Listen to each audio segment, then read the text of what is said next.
Well, I am back, guys, and I am so excited for this week. I have so many movie reviews to bring to you, and I figured, you know what? It's Monday. I missed Love, Simon when it came out. I've been excited to see it, and now I saw it. So let's talk about it.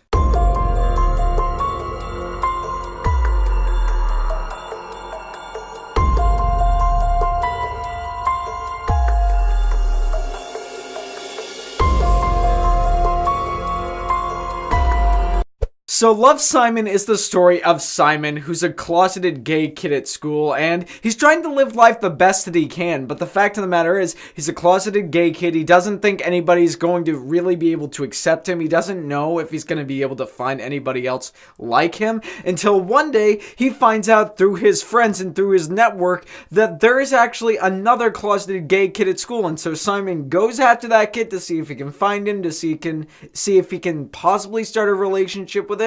And honestly, we have a pretty amazing coming of age film, I must say, because that whole Simon being gay, he is a character we spend all of our screen time with, and that is a part of the film, but it's not like the film is shoving this idea down your throat, that it's saying that you have to be gay, that it's saying that this is the only way you can live life, which is something I appreciated about it. This is a film, Love, Simon is a film that celebrates life the way life should be celebrated. It shows you all the struggles of being in high school and becoming your own person and all the difficulties that come with that. And I gotta say, this film all around, it blew my socks off. This was great. My favorite aspect of this film, I gotta say, is not just the celebration of life, but the fact that, like with The Edge of 17, like with Lady Bird, this film allows the teenagers in this film to act like teenagers, to talk like teenagers, to be crass, but also be sensible when the time calls for it. And all the supporting cast to go with Nick Holden, by the way, the guy who plays Simon, this kid has got a future ahead of him.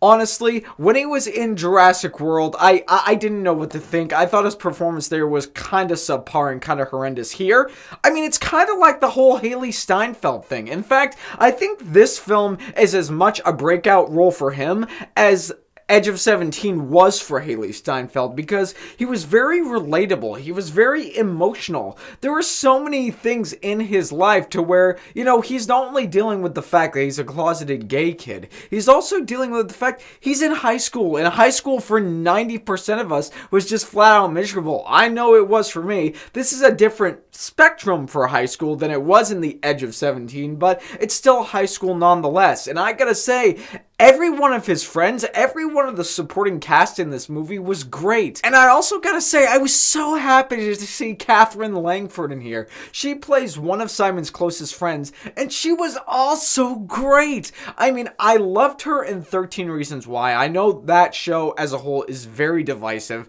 but one thing we can all say is that Kaherine Langford was great in that show, and she's phenomenal here. And I can't wait to see where she moves forward. In fact, I can't wait to see where everybody moves forward in this film, because like I said, everybody was relatable. I mean, even the parents, Josh Duhamel and Jennifer Garner play Simon's parents, and there was some aspect about them where it was obvious they knew there was something wrong with their kid, but I don't know if they fully came into the concept of what was going on into his life, and how they portrayed the whole situation of what's going on with Simon and this whole relationship with his parents.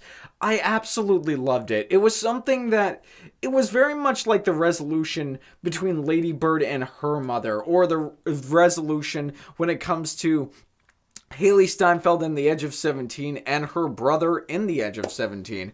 It was just so well handled, and it was beautiful, and it got me to a point where by the end of this film, I was just in flat out tears because of how emotional this film got me. And of course, I love me a good script, and it's not only the dialogue for the kids that I like, but the overall script. It's smart, it's very clever, it's very ballsy, it's a very good film to do. I mean, the script for this movie is one of my favorites I have seen for a coming of age film, I think since The Breakfast Club. The dialogue in here and the way this film was constructed is very, very clever and very, very good.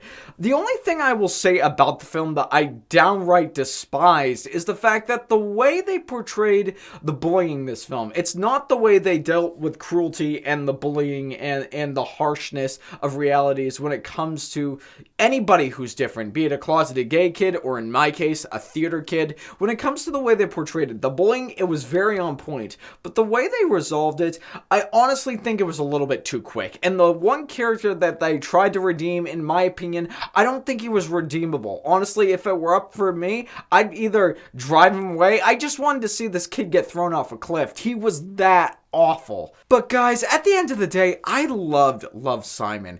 I mean, to a point where it blew me away in a way I was not expecting whatsoever. It's got so much heart. It's such a relatable movie. It captures life in its essence, and you know what? It's a great coming-of-age film. And for me, it's just above Lady Bird and just under the edge of 17. And guys, you know I loved both of those movies, and if you've been watching my reviews, you know what rating I gave those movies, and I gotta give Love, Simon the same one. Guys, Love, Simon is suit-worthy.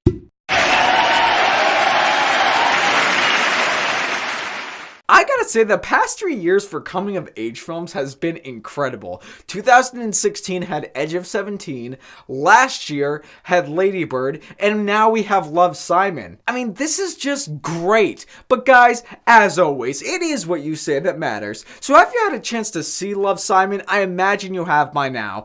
But if you haven't had the chance to see it, first of all, go see it, come back here, and what did you think of it? More importantly, what is your favorite overall coming-of-age film? I may have asked that before, but when it comes to this movie, it's a question completely worth asking. And so, whatever your thoughts may be, leave them down below so we can get a conversation started. And if you like what you've seen here and you'll want to see more, click right there and subscribe and become part of the fray of nerds who love cinema. You all have a fantastic day.